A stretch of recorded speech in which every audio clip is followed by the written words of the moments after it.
আমাদের নির্বাচনী ব্যবস্থাটা ভেঙে পড়েছে, নির্বাচন ব্যবস্থাটা নির্বাচনে চলে গিয়েছে। তো এই নিয়ে আমরা অংশীজনের বিভিন্ন স্তর থেকে আসা, সমাজের বিভিন্ন স্তর থেকে আসা তাদের মতামত শুনেছি, বক্তব্য শুনেছি। তো এখানে অনেকগুলো গুরুত্বপূর্ণ প্রস্তাব এসছে এবং আমি বলবো আমরা যতগুলো সংলাপ করেছি এ পর্যন্ত এটা বোধহয় সবচেয়ে দীর্ঘ সময় ধরে হয়েছে এবং সবচেয়ে জমেছে।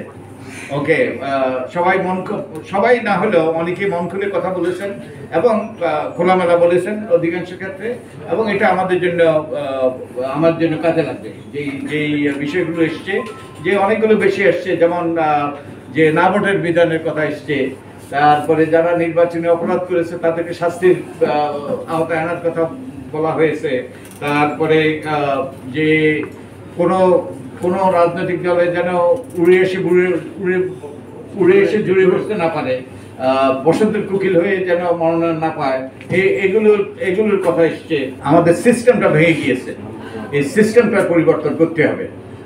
সিস্টেমটা পরিবর্তন করলেই কিন্তু আমাদের নির্বাচনী ব্যবস্থাটা কার্যকর হবে।